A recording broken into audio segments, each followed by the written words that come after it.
Oubliez absolument tout ce que vous pensiez savoir sur la hiérarchie du football mondial et effacez de vos têtes les prédictions arrogantes des experts de plateau qui envoyaient la République démocratique du Congo à l'abattoir. Aujourd'hui, on ne va pas simplement analyser 90 minutes de jeu, on va plonger dans les entrailles d'une insoumission footballistique totale qui a laissé l'Europe bouche bée.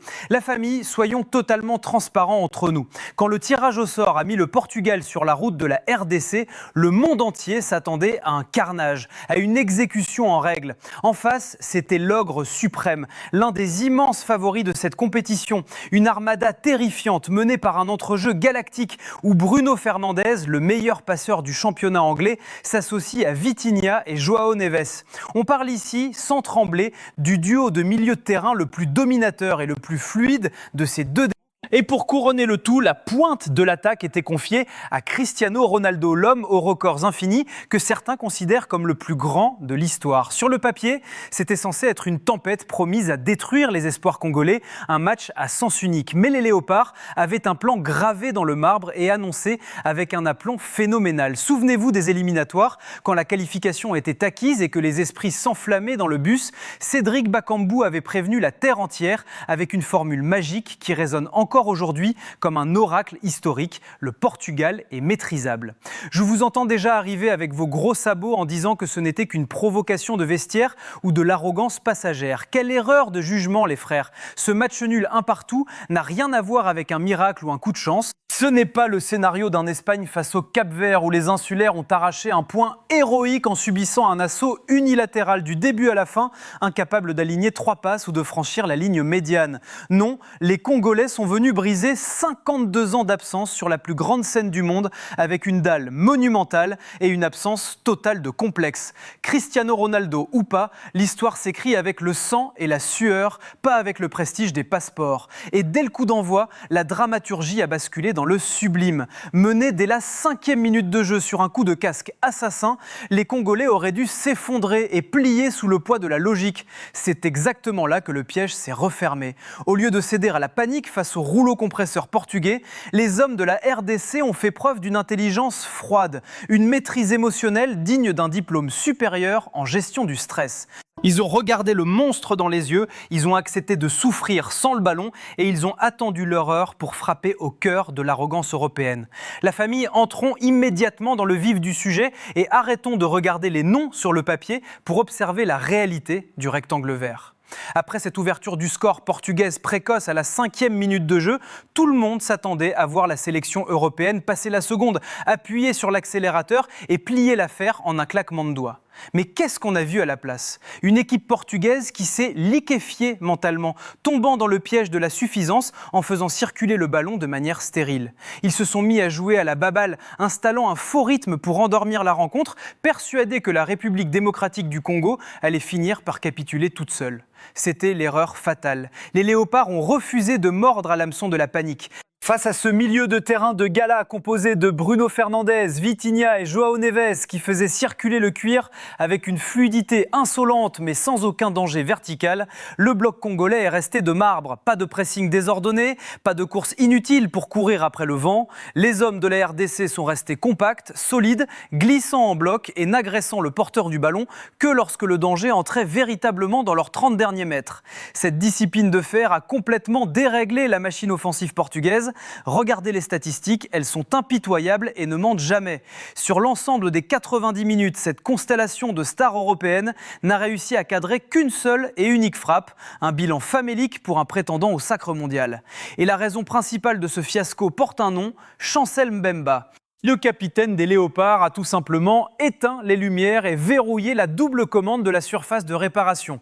À ses côtés, Axel Tuanzebe a colmaté les brèches avec une autorité absolue. Ensemble, ils ont érigé un mur invisible contre lequel toutes les vagues portugaises sont venues mourir. Le grand perdant de cette guerre des tranchées n'est autre que Cristiano Ronaldo. Isolé, sevré de ballons, le quintuple ballon d'or a traversé la première période comme un fantôme. La connexion sur les ailes était totalement coupé. Mettre Bernardo Silva sur le côté droit s'est avéré être un non-sens tactique puisqu'il n'a pas ce profil de joueur de percussion capable de briser les lignes par le dribble. De l'autre côté, Pedro Neto a multiplié les mauvais choix, incapable de combiner efficacement avec son avant-centre. Chaque tentative de passe vers la surface de réparation était systématiquement interceptée par la lecture du jeu impeccable de la charnière centrale congolaise. Pendant que le Portugal s'enfermait dans son monopole stérile du ballon, affichant jusqu'à 80% de possession de balle en première mi-temps, la RDC attendait patiemment l'ouverture pour asséner son coup de poignard. La famille, comprenons bien la nature du crime de lèse-majesté qui s'est produit sur la pelouse juste avant la pause. Le Portugal pensait avoir fait le plus dur en ouvrant le score et s'était installé dans un confort aristocratique, faisant tourner le ballon comme à l'entraînement, persuadé que la République démocratique du Congo allait gentiment regarder le chronomètre tourner. Mais le football ne pardonne pas le mépris. Juste avant que l'arbitre ne renvoie tout le monde au vestiaire, le plan machiavélique des léopards s'est matérialisé sur un coup de pied arrêté. Chancel Mbemba, encore lui, monte comme un guerrier pour arracher une faute cruciale. C'est à ce moment précis qu'Arthur Masuaku décide de sortir sa boussole et de délivrer une merveille absolue. Le latéral congolais lâche un centre laser, une trajectoire chirurgicale d'une pureté dramatique qui survole toute la défense européenne pour venir se poser directement sur la tête de Yohan Wissa. Le timing est d'une perfection divine, le coup de casque est imparable et le ballon termine sa course au fond des distances totale face à la muraille rouge et bleue. La famille, si la solidité défensive de la République démocratique du Congo a frôlé la perfection, la seconde période a mis en lumière un immense paradoxe qui a failli transformer ce chef-d'œuvre tactique en un énorme regret. Parlons sans filtre de Cédric Bakambu. Le football est un jeu de détails et à ce niveau de la compétition, le manque d'efficacité devant le but peut coûter la vie. Au retour des vestiaires, profitant des boulevards laissés par des Portugais totalement désorganisés et contraints de se jeter à l'abordage, l'attaquant congolais a hérité d'occasion en or pour plier définitivement l'ogre européen. Parfois, on a eu l'impression qu'il fallait secouer le frérot pour le réveiller. On a tous hurlé devant nos écrans sur cette action précise à l'entrée de la surface de réparation. Les léopards se projettent à toute vitesse, ils se retrouvent en situation de supériorité numérique flagrante après une combinaison somptueuse. Mais au moment de s'appliquer, de cadrer et de crucifier le gardien, Bakambu balance une frappe totalement dévissée qui s'envole dans les nuages. C'était l'action du chaos, le but qui aurait dû faire basculer la RDC dans une autre dimension. Mais restons lucides et rendons justice au travail de l'ombre. Malgré ses ratés monumentaux et un cruel manque de réalisme, Bakambu a eu le immense mérite d'exister, de peser sur la défense adverse et de se créer des situations dangereuses. Et c'est là que le contraste devient saisissant avec la star d'en face. Dans ce duel à distance, Bakambu a été infiniment plus en vue et plus dangereux que Cristiano Ronaldo. Voir le meilleur buteur de l'histoire du football être totalement muselé, éteint et impuissant face à la charnière congolaise pendant 90 minutes est un événement planétaire. Et l'explication de cette impuissance prend une résonance encore plus lourde quand on tourne les yeux vers ce qui s'est passé au même moment sur la planète football. Pendant que le numéro 7 portugais coulait face aux léopards, son éternel rival Lionel Messi réalisait un festival destructeur en claquant un triplé retentissant face à l'Algérie. Une démonstration de force qui est venue traumatiser les esprits et rappeler la dure loi du football pur. Voir les attaquants de la nouvelle génération comme Kylian Mbappé ou Erling Haaland planter des doublés, voir Messi humilier une défense entière en se baladant comme s'il était encore dans son jardin avant d'égaler le record historique de buts en Coupe du Monde détenu par Miroslav Klose, cela mettait une pression monumentale sur les épaules de Cristiano Ronaldo.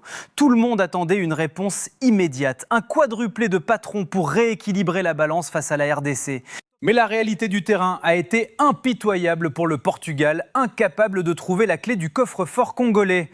La famille, tirons maintenant les conclusions définitives de ce cataclysme footballistique. Ce match nul, un partout, n'est pas une simple ligne sur un tableau d'affichage. C'est l'acte de naissance d'une sélection nationale qui refuse de baisser les yeux devant les superpuissances de la planète. Regardez la réalité en face. La République démocratique du Congo a démarré cette compétition en envoyant un message de terreur psychologique à tout le reste du continent et du monde. Les léopards sortent de cette guerre des tranchées, le torse bombé, conscients d'avoir infligé une véritable leçon de froideur mentale et de discipline collective à l'un des immenses favoris au sacre ultime. Mais le calendrier de cette Coupe du Monde est infernal et il n'y a absolument aucun répit pour les Braves. Le prochain choc s'annonce déjà comme un sommet de haute altitude. Les Congolais vont devoir croiser le fer avec la Colombie, une équipe redoutable, physique et portée par des individualités létales comme Luis Diaz. Autant vous dire qu'il faudra élever le curseur encore plus haut, gommer les approximations offensives et afficher le même blocus impitoyable derrière pour espérer basculer vers les huitièmes de finale. Quant au Portugal, leur trajectoire va croiser celle de l'Ouzbékistan. Dans un match où la logique sur le papier ne souffre d'aucune contestation, les Lusitaniens devraient logiquement s'imposer et s'emparer de la première place du groupe. Mais attention, dans cette compétition, les certitudes volent en éclats. En 90 minutes, et la RDC a prouvé à la terre entière qu'elle a les armes pour bousculer les pronostics, punir la Colombie et écraser l'Ouzbékistan pour s'offrir le trône de cette poule. Alors maintenant, les frères, c'est à vous de prendre la parole et de trancher dans le vif. On veut voir le thermomètre exploser dans l'espace des commentaires. Soyons totalement transparents. Écrivez le mot « masterclass » si vous êtes convaincu que la RDC a livré un chef-d'œuvre de souveraineté tactique et qu'elle va rouler sur ce groupe. Ou écrivez le mot « braquage » si vous pensez que les Léopards ont bénéficié d'un alignement des planètes et de la suffisance portugaise pour s'en sortir vivants. Ne restez pas cachés, choisissez votre camp et assumez votre position. Explosez-moi ce bouton j'aime, démolissez la cloche de notification pour ne rater aucun des prochains thrillers stratégiques de cette chaîne et abonnez-vous immédiatement pour faire grandir la communauté. On se donne rendez-vous très vite pour le prochain épisode.